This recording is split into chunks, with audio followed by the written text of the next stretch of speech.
noches y bienvenidos un día más a la segunda dosis de Periodista Digital en este viernes día 15 de septiembre. Ya saben que los viernes hacemos un programa normalmente distinto en el que a veces recuperamos alguna entrevista que hayamos hecho durante la semana o hablamos de algún otro asunto pues un poco más alejado, por así decirlo, de la actualidad política. Hoy en concreto vamos a hablar de educación porque es muy necesario que lo hagamos y que conozcamos cuál es el estado, ¿no?, del sistema educativo en España y sobre todo cuál es el estado de la educación que están recibiendo también nuestros jóvenes. Hablaremos hoy de ello, pero antes ya saben que lo que no puede faltar, sea viernes, sea el día que sea, es el repaso del director de Periodista Digital, Alfonso Rojo. En periodismo es más viejo que la linotipia el debate sobre si es ético publicar entrevistas con criminales. Yo estoy en contra de dar altavoz a asesinos y terroristas, pero entiendo que primen la libertad de expresión y el derecho de la ciudadanía a conocer hasta lo más abyecto, con una cortapisa. Nunca cuando el facineroso se beneficie económica, moral, penal o publicitariamente.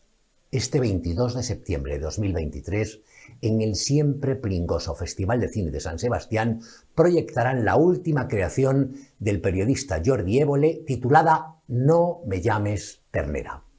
El documental, que dura 101 minutos y durante el que Évole conversa con el etarra Josu Ternera, está dedicado al tipejo que en 1987 dio la orden de explosionar un coche bomba en la casa cuartel de la Guardia Civil en Zaragoza, matando a 11 inocentes, 5 de ellos niñas.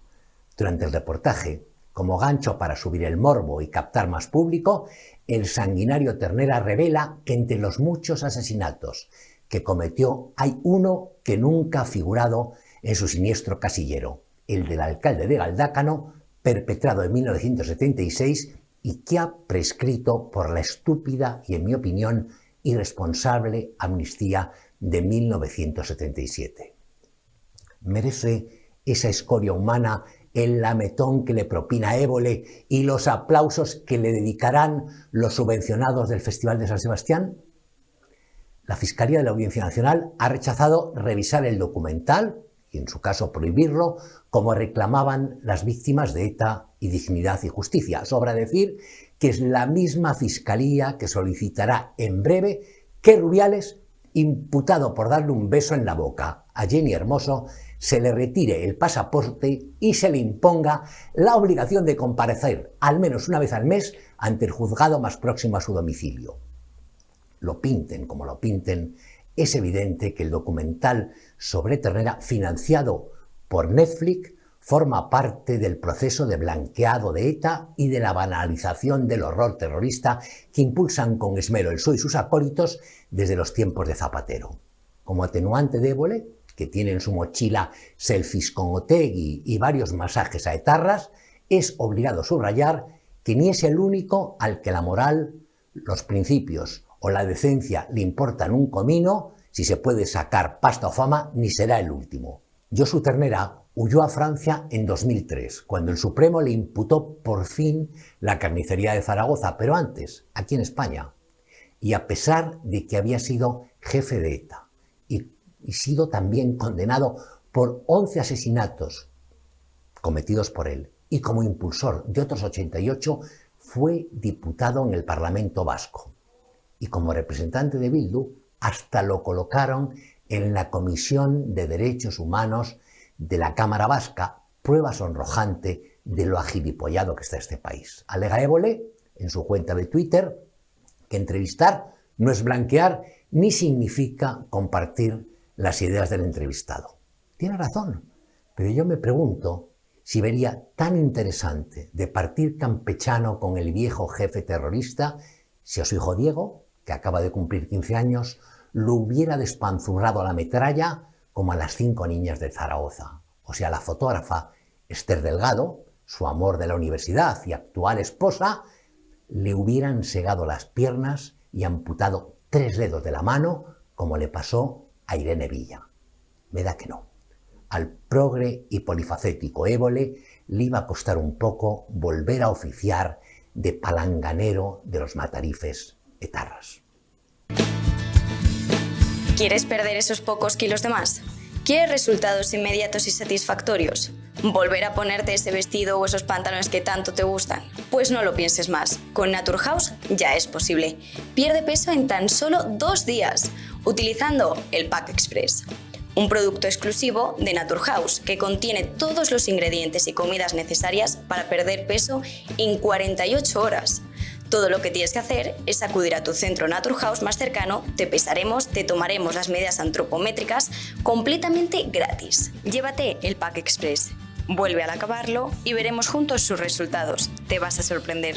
Sin cambiar tu ritmo, el Pack Express se adapta a ti. No tendrás que saltarte comidas ni pasar hambre. Pierde peso con el Pack Express. No lo pienses más. Acude a tu centro Naturhaus más cercano y no te arrepentirás.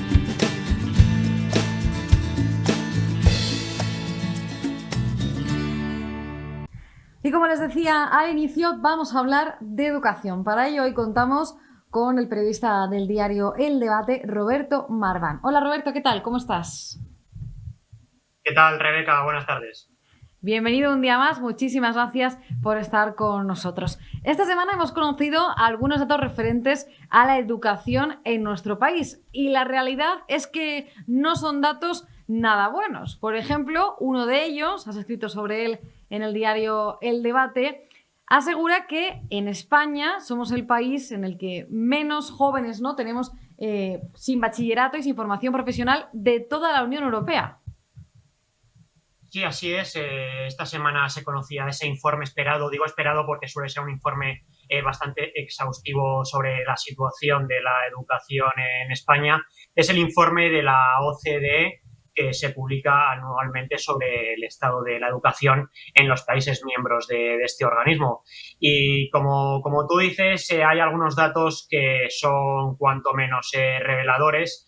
Quizás el mayor, bueno, que cada vez en este país tenemos más jóvenes entre 16, a partir de los 16 años, que han dejado los estudios, pero no solo han dejado los estudios, sino que no continúan con ningún tipo de formación y una vez cumplen la mayoría legal para trabajar, tampoco lo hacen, tampoco trabajan.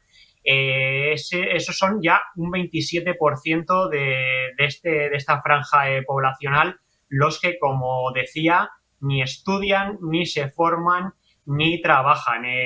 Por género, esto que tanto le gusta a nuestro gobierno, pues bueno, el Ministerio de Igualdad también se puede poner las pilas porque tenemos una mayoría de chicos respecto a las chicas. De ese 27% que te comentaba de jóvenes, sería el 32% de los chicos y una proporción que bajaría respecto a las chicas del 21%, que son los que, bueno, por así decirlo, dejan la escuela en cuanto tienen oportunidad, que esto es a los 16 años, porque ya sabéis que la educación obligatoria acaba a esa edad. A partir de los 16 ya es optativa, ya es voluntaria, y a partir de los 16 dejan la escuela, pero no siguen formándose. Y bueno, ¿qué supone esto? Que inicien el periodo laboral o lleguen al mercado de trabajo pues con una clara infracualificación que tarde o temprano afectará sobre su nivel de vida y sobre los sueldos. Está claro que sí. No sé si conoces los datos comparativos con años anteriores. O sea, quiero decir, este problema de escolarización, ¿no? Por llamarlo de alguna manera, ¿es algo que se ha agravado en los últimos años o es un mal endémico que tenemos también en España? Bueno, en cuanto a escolarización, claro, aquí hay un matiz que es importante hacer. El día que se conocía este informe de la OCDE, el gobierno rápidamente, bueno, a través del Ministerio de Educación y de Formación Profesional, sacó su propia nota de prensa que hacía llegar a los medios, donde ponía el foco en los titulares que a ellos les interesaban. En cuanto a lo que es a la escolarización, los datos son lo mejor. Pero claro, la escolarización nos referimos a los chicos y chicas de edades mucho anteriores. De hecho, España puede sacar pecho por sus datos de escolarización. Donde, digamos, tenemos el problema es que por mucho que escolaricemos a la mayoría de nuestros niños, a la mayoría de niños de las educaciones infantil y primaria, el problema lo tenemos cuando llegan a los 16 años, que cada vez y más, y esto sí ha crecido, vamos acumulando más jóvenes que lo dejan. Este 17,2% que te comentaba antes supone 2,5 puntos más que la media de los países de la OCDE, que se situó en el 14,7 de jóvenes que se encuentran en esta situación. Es curioso el tirón de orejas que nos daba la propia OCDE, sin mencionarnos a nosotros, cuando decía que reducir las tasas de estos coloquial y popularmente conocidos como ninis es un desafío especialmente importante para todos los jóvenes. ¿Pero por qué? Porque aquellos que se convierten en ninis tarde o temprano se enfrentarán a peores resultados en el mercado laboral. Entonces, España haría bien en ponerse las pilas, porque respondiendo a tu pregunta, ciertamente este porcentaje de ninis, insisto, aquellos que ni estudian ni trabajan, va aumentando con el paso de los tiempos y se suma, si te acuerdas, Rebeca, antes del verano cuando conocimos las tasas también de abandono escolar, que nos colocábamos en la Unión Europea solo por detrás de Rumanía. Bueno, pues ahí ya tenemos dos informes, dos estudios muy exhaustivos que nos están diciendo el problema que tenemos en cuanto a la educación en España, y que por mucho pecho que saque el ministerio, por mucho énfasis que se dé el gobierno respecto a sus tasas de escolarización, que sí, que son buenas, que son cada vez mejores, en cuanto a los niños, tenemos un problema con los jóvenes. Es cierto que lo tenemos y yo creo que, bueno, además de que se ve que, pues, evidentemente pues, no se está fomentando, ¿no? Pues, por ejemplo, hábitos como la lectura y demás, yo creo que también todo esto puede depender mucho del daño, ¿no?, que han hecho también las nuevas tecnologías, ¿no?, para las nuevas generaciones, porque nos encontramos, esto, perdónenme los espectadores si tienen hijos jóvenes y demás, pero bueno, mi punto de vista, lo que yo he visto en generaciones nuevas, es que son bastante perezosos, vamos, por ejemplo, con los becarios, ¿no?, por así decirlo, con los que yo me he encontrado, me da la sensación de que ven la vida de una manera muy, muy distinta a cómo la veíamos, pues, por ejemplo, en nuestra generación, cuando salimos de la universidad, pues hace más de 10 años, y entramos en el mercado laboral, ¿no? Cómo queríamos hacer prácticas donde fuera, si ganábamos o no ganábamos. Hablo de nuestra profesión, claro, que es periodista, que esto tiene, eso para mirarlo aparte. Pero ahora nos encontramos con muchos jóvenes que básicamente quieren ser influencers, ¿no? O sea, esa es un poco yo creo que también la sensación que existe, y un poco todo en base a la ley del mínimo esfuerzo. No sé si tú tienes esa misma sensación o yo estoy siendo muy exagerada. Sí, no creo que seas exagerada para nada. Evidentemente, en todos los sectores y en todos los lugares hay excepciones, sobre todo las buenas excepciones que muchas veces confirman esta regla, pero el problema concreto de España tiene que ver también con estas leyes educativas que ahora seguiremos abordando en esta entrevista. O sea, está claro que se está bajando la exigencia. Está claro que cuando se puede pasar curso, que seguramente los que hemos estado en generaciones anteriores no podíamos pasar de curso con asignaturas suspensas, al final ha sido una manera de que, por no dejar a nadie atrás, la exigencia ha bajado. Eso es un hecho.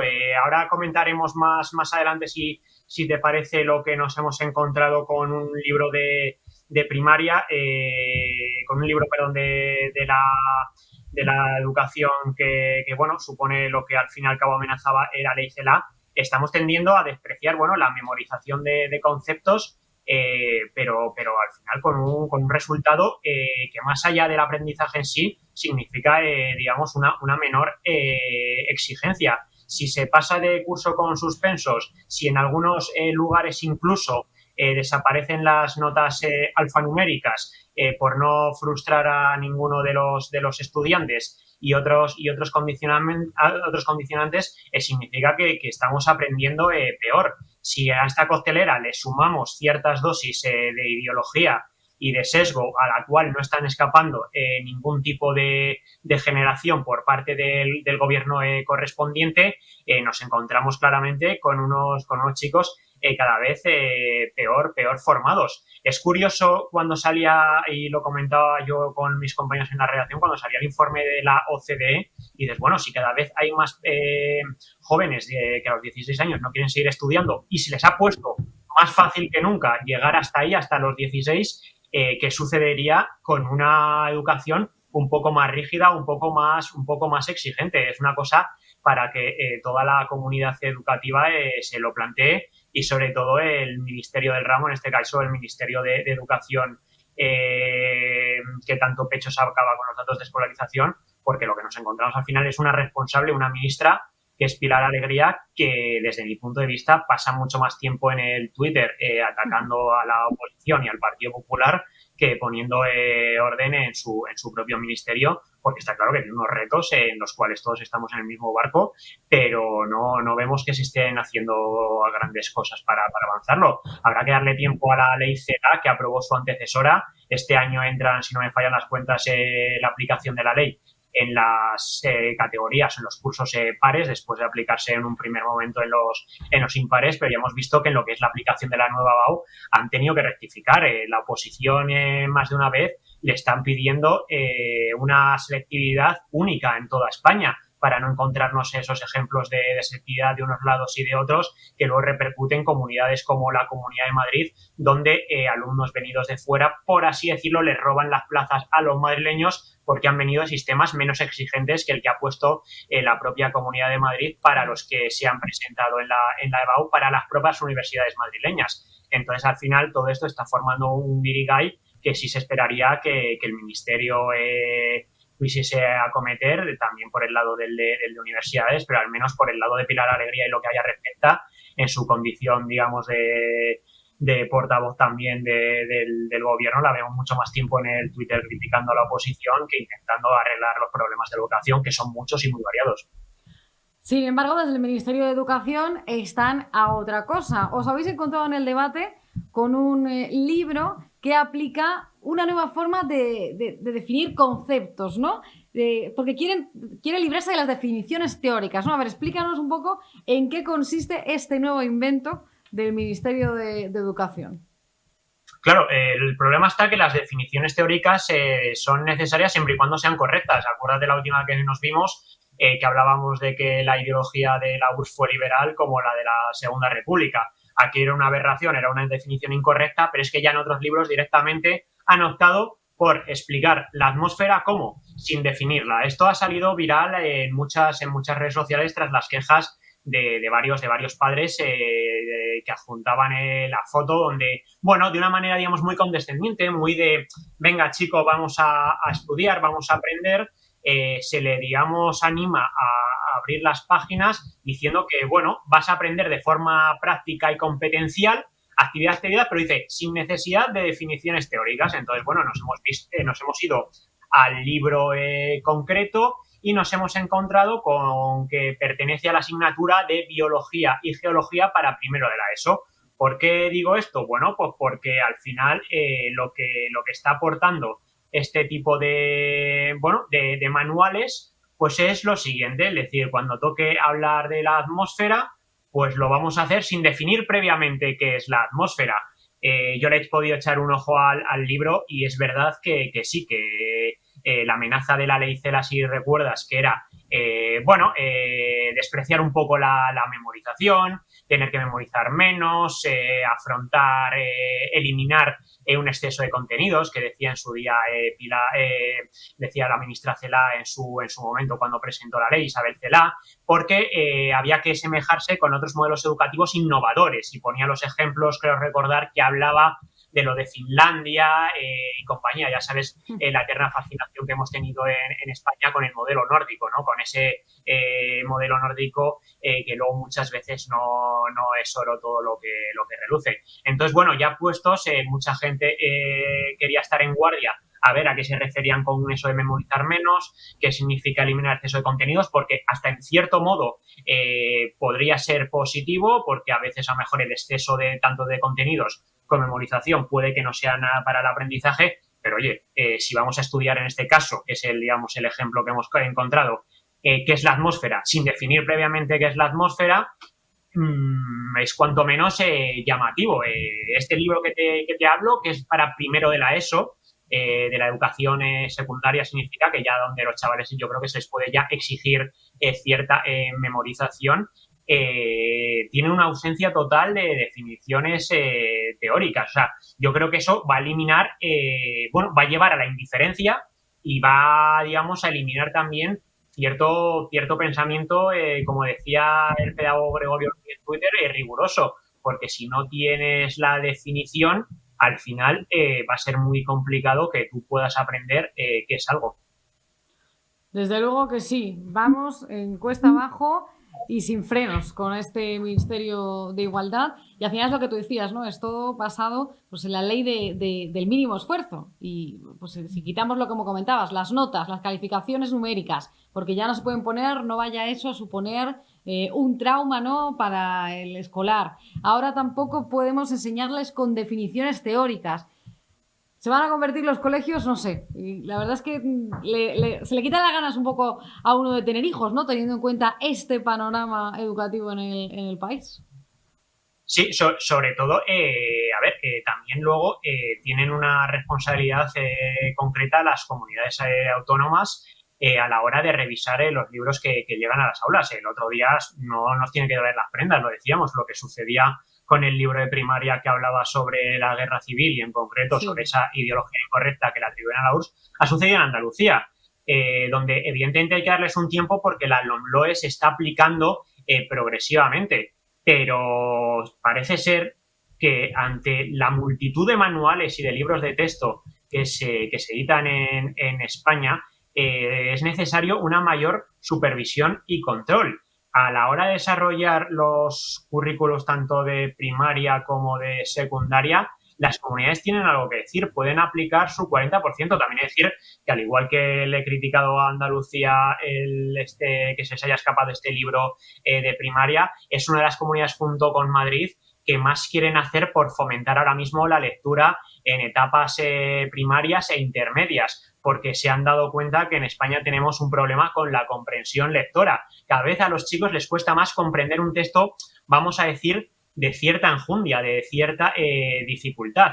Entonces, tanto en Andalucía como en Madrid, si hay alguna comunidad más que también lo estoy aplicando, en mis disculpas por no mencionarla, que ahora mismo no tengo ese dato, quieren incluir por la parte que les toca de lo que pueden ellos desarrollar el currículo, de más horas de lectura, tanto en el aula como en clase. El problema es que esto es la pescadilla que se muerde la cola, porque también por otro lado nos hemos encontrado, y también lo he hablado contigo en este programa, Rebeca, para los espectadores de la segunda dosis, que a su vez lo que también se propone en edades ya más avanzadas es eliminar los clásicos, aquellos clásicos que todos leímos, como el Quijote o la Celestina, para traer otro tipo de libros que aquí sí que entra de lleno la ideología, escritoras a mejor olvidadas o feministas como ellos decían, o directamente venidos de países lejanos como de países africanos, por aquello de por cuota darle también su relevancia, que no dudamos que la tengan, tanto a mujeres invisibilizadas como a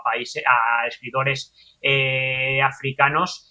Pero claro, se va a hacer en detrimento de nuestros grandes clásicos, de esos que elevaron la literatura española a altas dosis de creación y de prestigio, y quienes no los van a leer van a ser nuestros jóvenes. Yo creo que va un poco relacionado también por esa pérdida de exigencia, porque la comprensión lectora, y eso el informe Pearls lo desvela cada cierto tiempo, cada 2 años, es que también ha bajado en España. Lo que pasa es que sí, la manera de luchar contra ello es cada vez dándoles textos un poquito más masticables, un poquito más agradables, por así decirlo. No sé yo si al final va a ser peor el remedio que la enfermedad. Yo creo que todo es compatible. Evidentemente, ellos tienen un problema de concentración, como hablabas tú al principio de esta entrevista, desde la llegada, por así decirlo, de los dispositivos tecnológicos, de las redes sociales. Está claro que hay que convivir con ellas, no es igual la concentración que a lo mejor podían tener nuestros padres y nosotros mismos respecto a los chicos y chicas de ahora, pero no creo que eliminando el Cantar del Mío Cid, el Quijote o la Celestina